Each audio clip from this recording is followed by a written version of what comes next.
ዛሬ የምነግርህ ሐሳብ ላይዋጥልህ ይችላል። እውነታው ግን ይሄ ነው። ከራስህ ቀንሰህ ሰዎችን የምታግዝ ከሆነ መቼም የምትፈልግበት ቦታ አትደርስም። ያገኘውን ሰው በሐሳብ በገንዘብ ባገኘው መንገድ ሁሉ ለማገዝ ትሞክራለህ። ታዲያ ግን አንተ የምትፈልገውን ነገር አሳክታል? የምትፈልገውን ነገር አግኝታል? አይመስለኝም። የራስህ ብዙ ክፍተቶች አሉብህ። እንደዚህ ሆነ ራስህን ጎድተህ ከራስህ ቀንሰህ ያገዝካቸው ሰዎች ደግሞ ቢደርሱልህ መልካም ነው። እውነታው ግን ያ አይደለም። አንተ በምትፈልጋቸው ሰዓት ልክ አንድ ድመት ወተቷን እስከምታገኝ ድረስ እግር ስር እንደማጠፋው ካገኘሽ በኋላ ደግሞ በቤት ጣራ ላይ ተረማምዳ እንደምትሄደው እነዛም ሰዎች ካገዝካቸው በኋላ በአንተ ላይ ተረማምደውብህ ይሄዳሉ። እድለኛ ከሆንክ ይህም ባህሪን የቅርብ ወዳጅ ወይም ቤተሰብ ደጋግሞ እንድታቆም ስለሚያሳስብህ አንድ ቀን ልታቆም ትችላለህ። ታዲያ ግን እድለኛ ካልሆንክ የገዛ ቤተሰብህ ጊዜህን፣ ገንዘብህን፣ ጉልበትህን እየበዘበዘ እድሜህን ሙሉ ለራስህ ሳትኖር የምትፈልገውን ነገር ሳታገኝ ህይወትህ ያልፋል። ይሄ ባህሪ የኔም ባህሪ ነበር። ከልጅነቴ ጀምሮ ሰዎችን ማገዝ ፈልጋለሁ። ታዲያ በጣም ከልጅነቴ ስራም ስለጀመርኩኝ እኔ በቅርበት ማላቋቸው ሰዎች ቤቴን እያንኳኩ ተቸግሬያለሁ ብለው ይጠይቁኛል። እኔም ደግሞ ያለ ስስት ያለኝን ነገር ሁሉ እሰጣቸውና ባዶዬን እቀር ነበር። ይሄ ባህሪ ገንዘብ ብቻ አይደለም የሚያሳጣ፣ ከገንዘብ በላይ የሚያሳጣ ትልቁ ነገር ክላሪቲ ነው። የምትፈልገውን ነገር በግልጽ አታውቅም። ምክንያቱም ከራስ ጋር ብዙ ሰዓት ቁጭ ብለህ አታሳልፍም። በሰው ጉዳይ በሰው ሀሳብ ስትብሰከሰክ ረዥም ሰዓት ስለምታባክን የምትፈልገውን ነገር በግልጽ አታውቅም። በዛ ምክንያት ደግሞ በጣም ብዙ ልፋት ትለፋለህ። የምትለፋው ደግሞ በትክክል የምትፈልገው ይሁን የማትፈልገው ይሁን በማታውቀው ነገር ነው። እንደዛ ለፍተህ ደግሞ ያገኘውን ነገር አሁንም መልሰህ ለሰው ትሰጠዋለህ። ይሄ ብቻ አይደለም። ምናልባት የምትፈልገውን ነገር ብታውቅ እንኳን ማርኬቱ ላይ ተወዳዳሪ መሆን አትችልም። ምክንያቱም እነዚህ ማርኬቱ ላይ ካንተ ጋር የሚወዳደሩ ሰዎች ያ የሚሰሩት ነገር ላይ ትኩረት አድርገው ራሳቸውን ለመቀየር በደንብ ይሰራሉ። አንተ ግን የምትፈልገውን ብታውቅ እንኳን ትኩረት የለህም። ማርኬቱ ላይ ደግሞ ትኩረት ባላቸው ሰዎች ትበለጣለህ። በዚህ ሰዓት ላይ በቁጭት ውስጥ ትኖራለህ።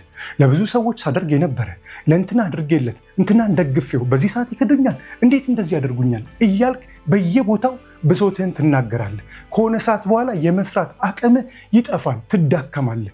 በዚህ ሰዓት ደግሞ በጣም የሚያሳዝነው እነዛ የደገፍካቸው ያገዝካቸው ሰዎች ቢያግዙ መልካም ነው፣ ግን አያግዙም፣ ይፈርዱብሃል። ቀን ሲጥል ፈራጁ ብዙ ነው። አመልህ እኮ ነው፣ እንዲህ ብታደርግ ኖሮ ብለው ያሳስበዋል። አንተ እኮ ለእነሱ ነው ያደረግክላቸው። ይሄኔ ትበሳጫለህ። እንዴ እኔ ስንት ነገር ሳደርግለት የነበረ ይመክረኛል ብለህ ብዙ መጥፎ ስሜቶች ይሰማሃል። እሱ ብቻ አይደለም፣ ለቤተሰቦችም የምታግዝ የምትደግፍ ከሆነ ብስጩ ሰው ትሆናለህ፣ ተናዳጅ ሰው ትሆናለህ። ይሄ ባህሪ ምናልባት መጥፎ መሆኑን እያወቅ ማቆም እያስቸገረ ከሆነ አሁን ከዚህ ሰዓት ጀምሮ ይሄንን ቪዲዮ እስከ መጨረሻ ከተመለከትከው ድራሹን አጠፋልሃለሁ። በዚህ ጉዳይ ላይ እጅግ በጣም ብዙ ቪዲዮዎች ተሰርተዋል፣ እንዲሁም መጽሐፍቶች ተጽፈዋል። ታዲያ ከዛ ውስጥ አንደኛውን አነሳላችኋለሁ።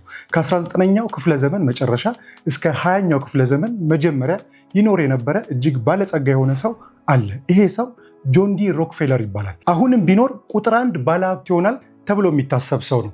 ታዲያ ይሄ ሰው በህይወቱ መጨረሻ አካባቢ ላይ ለልጁ ወደ 38 ደብዳቤዎችን ጽፎ አዘጋጅቶ ነበር። ይሄ በመጽሐፍ መልክም ተዘጋጅቷል። ከነዛ ደብዳቤዎች ውስጥ አንደኛው ደብዳቤ ምን ይላል መሰላችሁ? ግሪድ ኢዝ ነሰሰሪ ነው የሚለው። ምን ማለቱ ነው? ስኬታማ መሆን ከፈለግ ለራስህ ለህልምህ ስግብግብ መሆን አለብህ ይላል። የዚህ ሰውን መጨረሻና ይሄ ሀሳብ ምን ማለቱ እንደሆነ መጨረሻ ላይ እንመለስበታለን። ምናልባት ዛሬ የማነሳላችሁ ሀሳብ ለእንደኛ አይነት ማህበረሰብ በጣም የሚረብሽ ነገር ይሆናል። እውነታው ግን ይሄ ነው።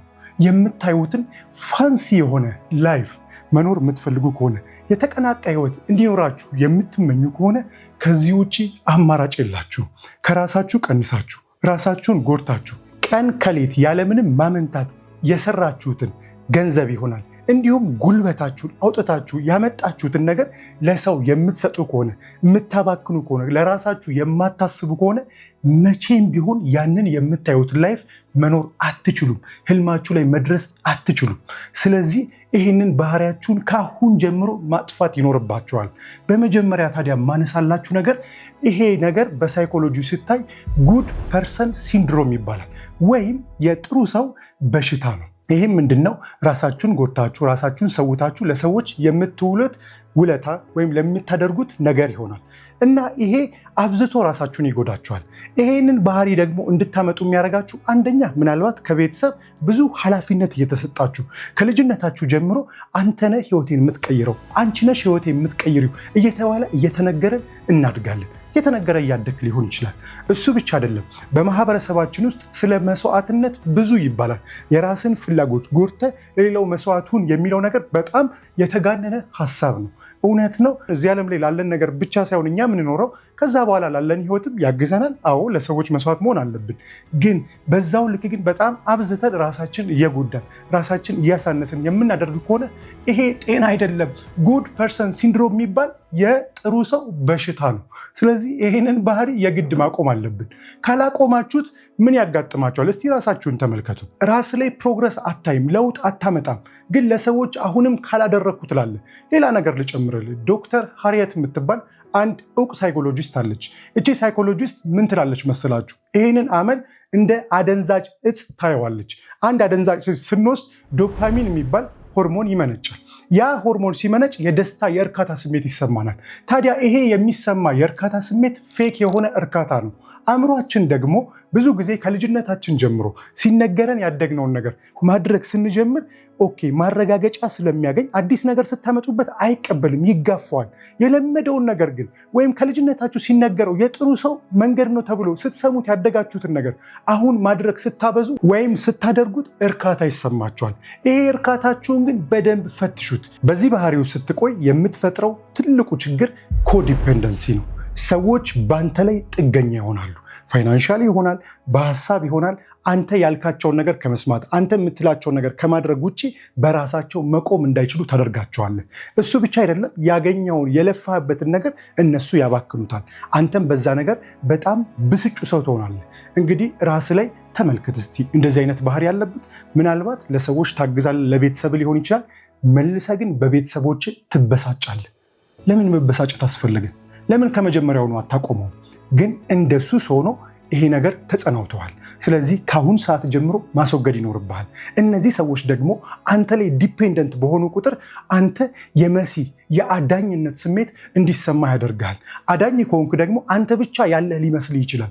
ለቤተሰቦች አንተ ነህ ያለው፣ ከአምላክም በላይ እኔ ነኝ ያለሁላቸው ብለህ ለሁሉ ነገር ኃላፊነት ለመውሰድ ትሞክራለህ። እነሱም ደግሞ አንተ ባልካቸው መንገድ ካልሆነ በራሳቸው መንገድ መሄድ አይችሉም። እዚህ ጋር በደንብ ባስተውል። ጠንካራ መሪ መሆን ከፈለግ ጠንካራ ሰዎችን ትፈጥራለህ እንጂ ሰነፍ ሰዎችን አትረዳም። ስለዚህ ሰነፍ ሰዎችን መርዳትን አቁመ ጠንካራ ሰዎች መፍጠር የምትፈልግ ከሆነ አንተም ጠንካራ የሆንከው በአስቸጋሪ ጊዜ ውስጥ ነው። ስለዚህ እነዚህን ከባድና አስቸጋሪ ጊዜያቶችን በራሳቸው እንዲወጡ አድርጋቸው። አንተ አግዛቸዋለሁ፣ ኢንቮልቭድ ሆናለሁ ባልከ ቁጥር እነሱም ሰነፍ እየሆኑ አንተም ደግሞ በዛው ልክ የመሲና የአዳኝነት ስሜት እየተሰማ መከራ ውስጥ ትገባለህ። ብስጩ ሰው ትሆናለህ፣ ተናዳጅ ሰው ትሆናለህ። መልሰ ደግሞ በእድሜ በጣም የምትቆጭ ሰው ትሆናለህ። ሌላ ደግሞ መጥፎ ባህሪ ልንገርህ፣ ይህንን ነገር በማድረግ ላይፍ ሀክ የላትም ወይም ደግሞ አቋራጭ የላትም። ለሰዎች ጥሩ በማድረግ እኮ ጥሩ ነገር ታገኛለህ። አትሻወድ። ትላልቅ ህይወት መኖር የምትፈልግ ከሆነ ምናልባት የምናወራው እንደምንም ተበዳድረ ስለምትገዛው አንድ መኪና አይደለም። የተሻለ ህይወት፣ ፋንሲ ላይፍ፣ ቅንጡ ህይወት፣ የምታያቸውን ደስ የሚሉ ህይወቶችን ወይም የገንዘብና የጊዜ ነፃነት እንዲኖርህ የምትመኝ ከሆነ ያንን የምትፈጥረው በስትራቴጂ ነው። ስትራቴጂ ደግሞ በደንብ ያንተን ትኩረት ይፈልጋል እንጂ በአቋራጭ የሆነ ሰው ስላገዝኩኝ እዚህ ጋር የሆነ በረከት ይመጣልኛል ብለህ የምታስበው ነገር አይደለም። በረከት አለ፣ ግን የሰራኸው ነገር ነው የሚባረከው። ጊዜ ሰተክ ለፍተህበት በደንብ ትኩረት አድርገህበት ከሰራ ማርኬቱ ላይም ተወዳዳሪ መሆን ትችላለህ። ስለዚህ እነዚህን ነገሮች ልብ በላቸው። በስተመጨረሻም የዛሬውን ሀሳብ ስናጠቃልለው የዚህ ቪዲዮ ዓላማ አንደኛ ራስን ከመጠን በላይ መስዋዕት እንዳታደርግ፣ በዛው ልክ ደግሞ ራስ ወዳድ ሆነ ሰዎች ላይ ልክ እንደ አውሬ መጠቀሚያ እንድታደርጋቸው ሳይሆን ራሽናል የሆነ ሰልፊሽ እንድትሆን ነው። ራሽናል ሰልፊሽ ማለት የሚያገናዝብ በእውቀት የተመራ ራሱን የሚወድ የሚያከብር ሰው ማለት ነው። ይሄ ደግሞ ምናልባት ስንተነትነው የመጀመሪያው የሆነ ነገር ስታሳካ ለውጥ ስታመጣ ጥፋተኝነት አይሰማ፣ በደንብ እዚህ ነገር ላይ አስረግጬ ልነግርህ የምፈልገው ነገር አንተ እየለፋህ ከሆነ እየጣርክ ከሆነ ቀን ከሌት የተሻለ ህይወት ለመኖር የምትጥር ከሆነ አንተ የተሻለ ህይወት ይገባሃል ማለት ነው። ስለዚህ አንተ የተሻለ ህይወት እየኖርክ የሆነ ሰው በዛ መንገድ እየሄደ ካልሆነ ችግር ውስጥ ካለ አንተ ጥፋተኛ ነህ ማለት አይደለም። ያ ሰው መስራት ካለበት ይስራ፣ ማደግ ካለበት ይደግ። ግን ያንን ማድረግ ካልቻለና አንተ ወደፊት እየሄድክ ከሆነ ሌላው ሰው ወደኋላ ስለቀረ ራስን ወደኋላ አትጎትት፣ ጥፋተኝነት አይሰማ፣ ራስን ሳቦታዥ አታድርግ። ሳቦታዥ ማለት ራስን ወደፊት እየሄድክ ካለ በሆኑ ሀሳቦች ወደኋላ መጎተት ማለት ነው።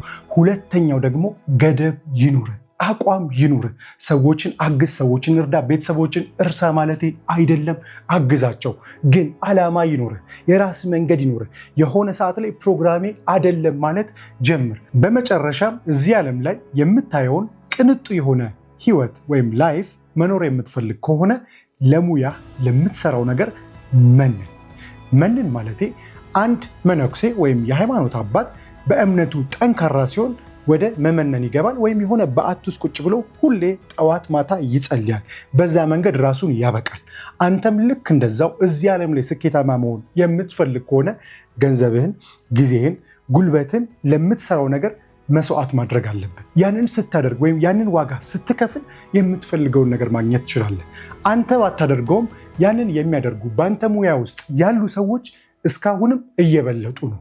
ስለዚህ አንተ እዚህም እዛም ማለትህን ትተህ ካላገዝኩ ካልደገፍኩ የሚለውን ሀሳብህን ቀንሰ በምትችለው ለሰዎች እያደረግ ለራስህ ግን ራስህን ለማሳደግ ጊዜህን፣ ጉልበትን፣ ገንዘብህን ለምትሰራው ነገር ስጥ። ያኔ ማስተር ስለምታደርገው ያለህበትን ነገር ስኬታማ ትሆንና ከራስ አልፈ ለቤተሰብህ፣ ለሌሎች ሰዎች፣ ለሀገር እንዲሁም ለዓለም መትረፍ ትችላለህ። መጀመሪያ ላይ ስንነሳ የሮክፌለርን ታሪክ አንስቼላችሁ ነበር።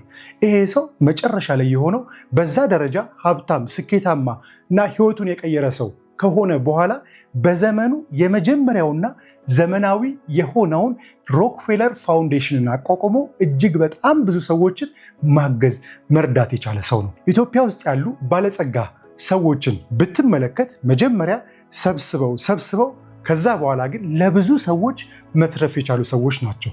አንተ መጀመሪያ ለራስህ ሳትሆን ለሌሎች ልተርፍ አትችልም። ስለዚህ ከዚህ ቪዲዮ ላይ አንድ ነገር ብትወስድልኝ ያላመንክበትን ነገር ኖ አይሆንም ማለት ትችላለህ፣ መብት ነው። ከዛ ደግሞ ያመንክበትንና ማድረግ የምችለውን ነገር የስ ማለት ትችላለህ። በዚህ መንገድ ህይወትህን ማስተካከል ትችላለህ። ለራስህ የምታድግበትን የምትቀየርበትን መንገድ ብቻ በመያዝ ራስን ከቀየርክ ሌሎች ሰዎችን ማገዝ ትችላለህ። መጀመሪያ ግን አንተ ትቀድማለህ። ከዛ ባለፈ እንግዲህ ለዛሬ ያስኩትን ሀሳብ እዚህ ላይ አበቃለሁ። ይበልጥ ራስ ላይ መስራት፣ ራስን መለወጥ፣ ራስን እስከ መጨረሻው መቀየር የምትፈልግ ከሆነ ያዘጋጀሁት ስልጠና አለ። በተለያዩ አማራጮች የተዘጋጀ ስልጠና ነው። ያንን ስልጠና ወስደ ራስን ማሳደግ እስከ መጨረሻው መቀየር ትችላለህ። ያንን ስልጠና ለማግኘት ደግሞ ከታች በማስቀምጥልህ ስልክ ቁጥር ቴሌግራም ላይ ስልጠና መውሰድ እፈልጋለሁ ብለህ ስምና ስልክ ቁጥርን ላክልን። ከዛ ደግሞ እኛ መረጃውን ልክላለን። ስልጠናውን ወስደ ራስን መለወጥ ትችላለህ። የምትፈልገውን የተቀናጣ ህይወት መፍጠር ትችላለህ። እዚህ ድረስ ስላደመጥከኝ እጅግ አድርጌ አመሰግናለሁ።